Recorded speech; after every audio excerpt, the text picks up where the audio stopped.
What happens when a royal guest completely loses control on live television in front of millions of viewers? It only took 41 seconds of heated conversation for Prince Harry to explode into a shocking outburst that left viewers absolutely stunned and host Alison Hammond fighting to keep her composure on This Morning. Last night, the nation witnessed something truly extraordinary. An exclusive behind-the-scenes look at what really went down during that explosive interview reveals a side of the Duke that no one saw coming. This is the untold story of how one of Britain's most beloved morning show hosts faced down a royal meltdown with grace, professionalism, and unshakable determination. The morning started like any other at the This Morning studios. Alison Hammond arrived early, her usual bright energy filling the green room as she prepared for what was supposed to be a straightforward interview about Prince Harry's latest charitable endeavors. The production team had been excited about landing such a high-profile guest, and everyone expected a warm, engaging conversation that would give viewers insight into the prince's humanitarian work. But from the moment Prince Harry walked through those studio doors, something felt different.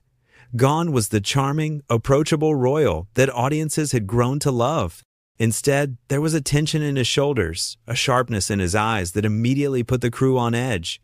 Makeup artists whispered among themselves as they noticed his clenched jaw during touch-ups. Camera operators exchanged worried glances as he sat rigidly in the interview chair, his usual easygoing demeanor nowhere to be found. Alison, ever the professional, sensed the shift in energy but maintained her trademark warmth. She had interviewed countless celebrities and public figures over her career, and she knew how to navigate difficult personalities. What she didn't know was that she was about to face the most challenging interview of her entire career. The cameras began rolling at exactly 9:30 that morning. Alison's opening was flawless, her smile genuine and welcoming as she introduced the prince to the millions of viewers tuning in across the country.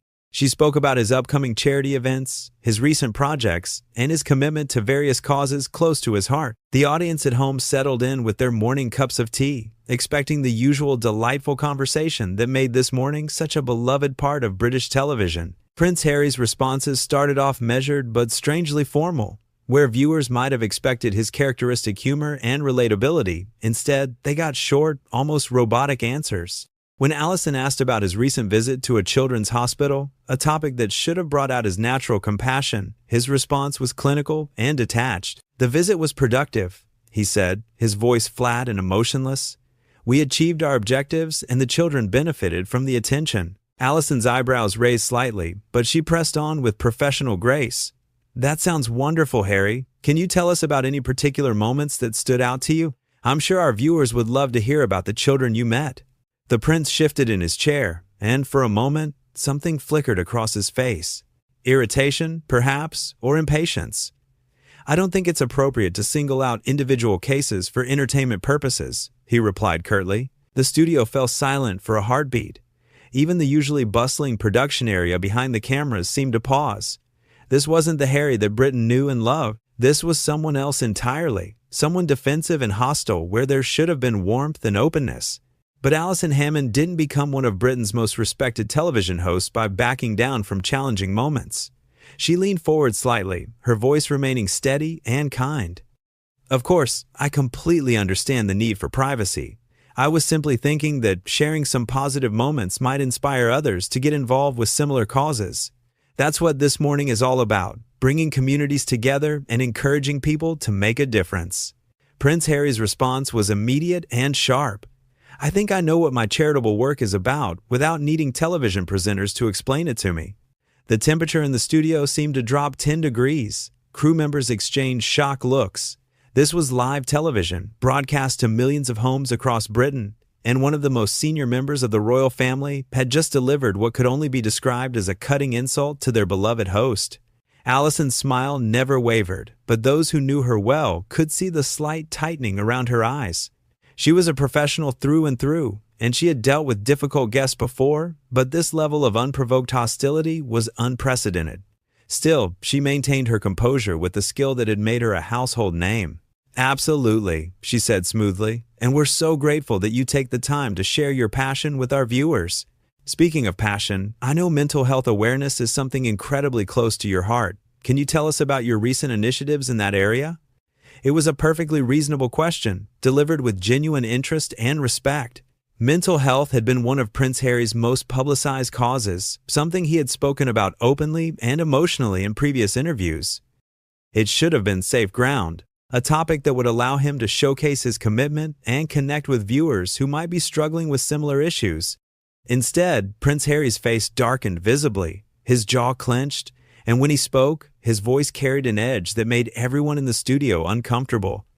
I find it interesting that you think you can just ask me about personal topics like that. Do you have any idea what it's like to have your private struggles turned into morning television content?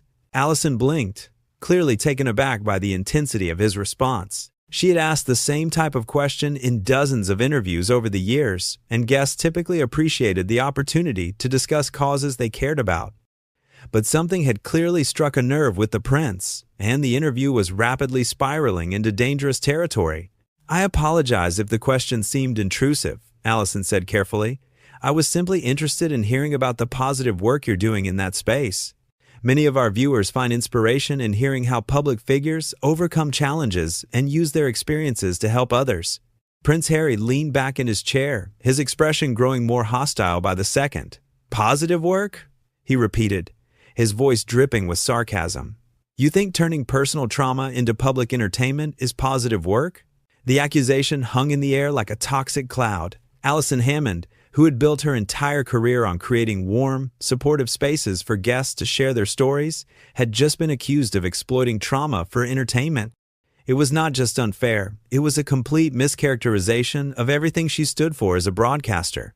But rather than respond with the indignation that would have been completely justified, Alison chose the path of grace and professionalism that had defined her career. "Harry," Alison said softly, her voice carrying the kind of gentle authority that had made her a trusted voice in British households for years, "I think there might be a misunderstanding here. This morning has always been about creating a safe space for important conversations. We're not here to exploit anyone's experiences. We're here to listen, to learn, and to help our viewers feel less alone in their own struggles." Her words were measured and sincere, delivered with the kind of emotional intelligence that separated truly great broadcasters from the merely competent. She was offering Prince Harry a graceful way out, a chance to reset the conversation and return to the positive discussion they had all hoped for. Instead, Prince Harry doubled down on his hostility. "A safe space?" he scoffed, his voice rising slightly. "You call ambushing people with personal questions on live television a safe space? You call turning someone's mental health journey into morning show content a safe space?" The word ambushing hit the studio like a physical blow. Alison's team behind the cameras looked genuinely shocked. They had provided Prince Harry's representatives with a detailed list of potential topics weeks in advance. Mental health had been specifically approved as a discussion point. There had been no ambush, no surprise attack. This was simply a professional interviewer doing her job with the same respect and preparation she brought to every guest. Alison's smile remained in place, but her voice carried a slight firmness now. "I can assure you and our viewers that every topic we're discussing today was pre-approved by your team. We always work closely with our guests to ensure they're comfortable with the direction of our conversations. That's been our standard practice for years, and it's how we maintain the trust our audience places in us." It was a perfectly reasonable response, factual and professional. Any reasonable person would have recognized their mistake and perhaps apologized for the misunderstanding. But Prince Harry was clearly not in a reasonable frame of mind. "Pre-approved?" he snapped, leaning forward aggressively in his chair. "So you think getting permission from handlers gives you the right to pry into people's private lives? You think a piece of paper makes it okay to turn personal pain into entertainment?" The accusation was not just unfair, it was insulting to everything Alison Hammond represented as a broadcaster. She had spent her career treating every guest with dignity and respect, creating conversations that informed and inspired rather than exploited. To suggest otherwise was a fundamental mischaracterization of her professional ethics. But Alison refused to take the bait. Instead of responding with anger or defensiveness, she chose compassion. "I can see that you're feeling frustrated, and I want to make sure you know that's never been our intention. If you'd prefer to talk about something else entirely, we're completely flexible. This is your time, and we want you to feel comfortable using it however feels right to you." It was a masterclass in de-escalation, the kind of response that showed why Alison Hammond had earned the respect and admiration of colleagues and viewers alike. She was offering Prince Harry complete control over the direction of the interview, abandoning her prepared questions in favor of his comfort and well-being. Most guests would have been touched by such consideration. Most people would have recognized the olive branch being extended and accepted it gracefully. But Prince Harry seemed determined to remain combative. "My time?" He laughed bitterly. "This isn't my time. This is your show, your agenda, your narrative. You invite people on here so you can put words in their mouths and twist their stories to fit whatever angle you're pushing that day." The production team was now openly staring. This wasn't just hostile behavior from a difficult guest. This was a sustained attack on the integrity of one of Britain's most beloved television programs and its host. Camera operators continued filming, but their expressions showed the discomfort everyone was feeling. Alison took a deep breath, and when she spoke, her voice carried a quiet strength that resonated through the studio. "Harry, I have to respectfully disagree with that characterization. In all my years doing this job, I've never put words in anyone's mouth or twisted anyone's story. My role is to ask questions that help our guests share what they want to share, in the way they want to share it. That's what good interviewing is about." She paused, letting her words settle before continuing. "But I can see that you're having a difficult morning, and I want to make sure we handle this in a way that feels right for you. Would you like to take a brief break? We can pause the cameras, give you a few minutes to collect yourself, and then continue when you're ready." It was an extraordinarily generous offer. Live television breaks were expensive and complicated, requiring precise coordination between multiple departments. But Alison was willing to disrupt the entire production schedule to ensure her guests felt supported and comfortable. Prince Harry's response was swift and cutting. "Collect myself?" he repeated incredulously. "You think I need to collect myself? Maybe the problem isn't that I need to collect myself. Maybe the problem is that you need to learn how to conduct a proper interview without attacking your guests." The word attacking landed like a slap across the studio. Alison Hammond, who had shown nothing but grace, professionalism, and genuine care throughout the entire interaction, had just been accused of attacking her guest. It was such a complete inversion of reality that several crew members actually shook their heads in disbelief. But Alison's response was steady and dignified. "I'm sorry you feel that way, because that's certainly not what I intended. I've tried to approach this conversation with the same respect and care I bring to every interview. If I've somehow failed to communicate that respect, I genuinely apologize." Even in the face of completely unfounded accusations, she was taking responsibility and apologizing. It was the mark of someone who cared more about resolving conflict than about being right. Someone who understood that sometimes the gracious response was more important than the justified one. Prince Harry stared at her for a long moment, and for just an instant, something flickered in his expression. Perhaps recognition of how unreasonable he was being, or acknowledgement of the grace she was showing him.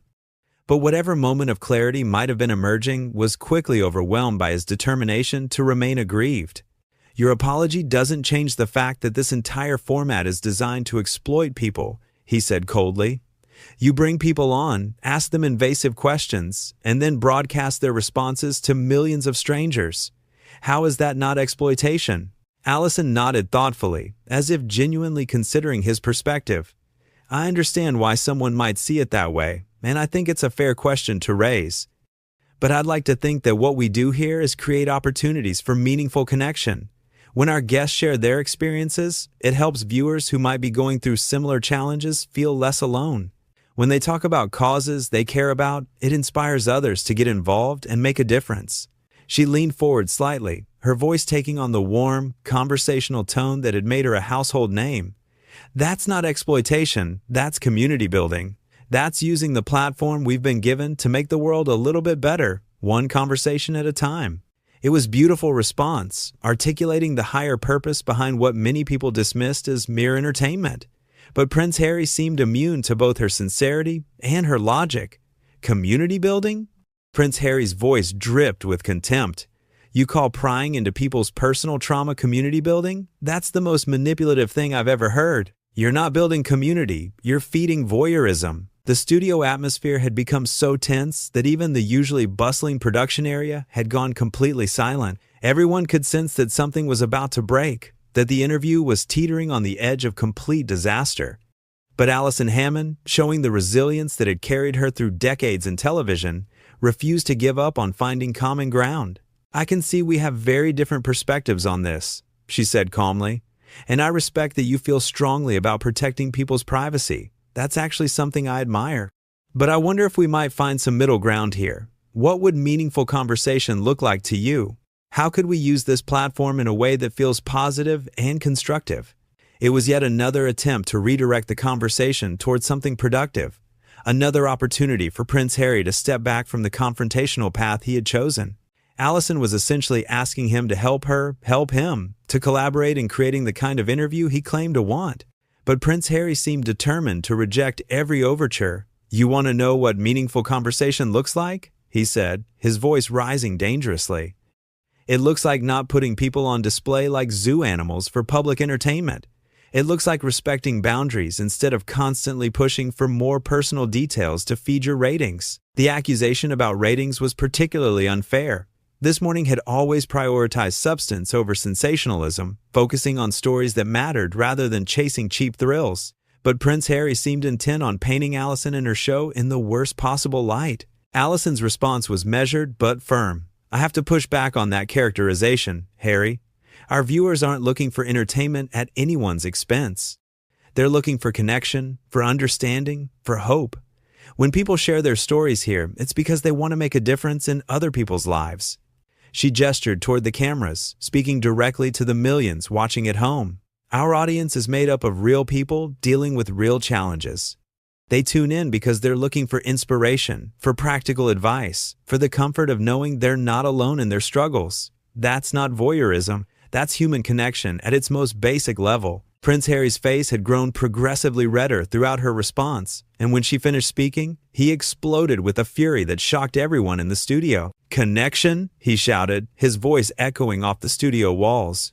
"You call this connection? Sitting here having my motives questioned and my work dismissed by someone who makes a living off other people's pain? This is exactly the kind of media manipulation that destroyed my mother's life." The mention of his mother sent a chill through the entire studio. Everyone knew the tragic history, the way Princess Diana had been hounded by media attention. But to invoke that tragedy as a weapon against Alison Hammond, who had shown nothing but respect and professionalism, was both unfair and deeply inappropriate. Alison's voice remained steady, but those who knew her well could hear the slight tremor of emotion. "Harry, I would never want to cause you that kind of pain, and I'm deeply sorry that this conversation has brought up such difficult memories. That was never my intention, and if I've contributed to that hurt in any way, I sincerely apologize." Even faced with an explosive outburst and a deeply hurtful comparison, she was still trying to show compassion and understanding. It was a remarkable display of grace under pressure, the kind of response that separated true professionals from those who simply occupied prominent positions. But Prince Harry was beyond reason now. "Your apologies are meaningless," he shouted, standing up from his chair so abruptly that it nearly toppled over. "You people are all the same. You pretend to care, you pretend to be supportive, but you're just vultures feeding off other people's tragedy." The word vultures hit the studio like a physical blow. Several crew members actually stepped back, as if trying to distance themselves from the toxic energy radiating from the prince. This was no longer just a difficult interview. This was a complete breakdown happening in front of millions of viewers. Alison remained seated, her voice calm but authoritative. "Harry, I understand you're upset, but I think we need to take a step back here. These accusations are simply not true, and they're not fair to the hardworking people who make this show possible every day." For the first time in the entire interview, she was directly challenging his behavior rather than trying to accommodate it. It was a subtle but significant shift, the moment when patience and professionalism gave way to the need to protect her team and her show's integrity. Prince Harry's response was immediate and explosive. "Fair?" he screamed, his face now completely red with rage. "You want to talk about fair?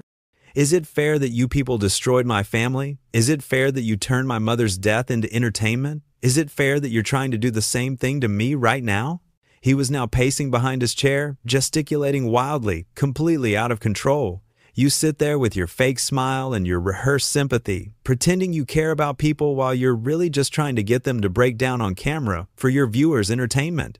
The production team behind the cameras was in crisis mode now. Producers were speaking urgently into their headsets, trying to decide whether to cut to commercial or continue filming what was rapidly becoming one of the most shocking moments in British television history. Alison stood up slowly, her movements deliberate and calm in stark contrast to Prince Harry's frantic energy. When she spoke, her voice carried an authority that commanded attention throughout the studio. "I'm going to have to ask you to stop right there," she said firmly. "You are completely out of line, and these accusations are not only false, but deeply hurtful to people who have dedicated their careers to serving the public good. I will not sit here and allow you to attack my colleagues and my show based on your own personal frustrations." It was the first time in the entire interview that she had directly confronted his behavior, and the effect was immediate. Prince Harry stopped pacing and stared at her, seemingly shocked that someone had finally pushed back against his tirade. "You're asking me to stop?" he said incredulously. "You invite me here, attack me with your questions, dismiss my concerns, and then tell me to stop when I finally defend myself?" Alison's response was swift and decisive.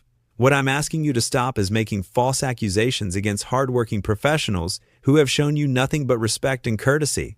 What I'm asking you to stop is using your platform to spread misinformation about the media industry and the people who work in it."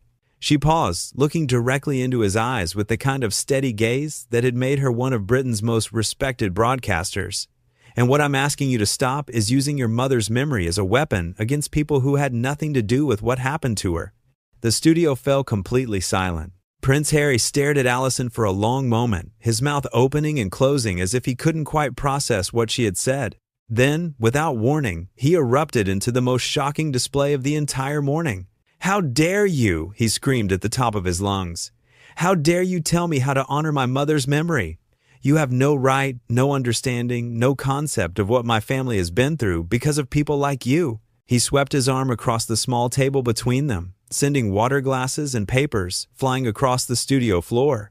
The crash of breaking glass echoed through the building as production staff jumped back in alarm. "This interview is over," he shouted, ripping off his microphone and throwing it to the ground. "I will not sit here and be lectured by someone who profits off human misery." And with that, Prince Harry stormed out of the studio, leaving behind a scene of complete chaos and a television host who had maintained her dignity and professionalism even in the face of the most unreasonable behavior imaginable. Alison Hammond stood quietly amid the wreckage, proving once again why she remained one of Britain's most beloved and respected broadcasters.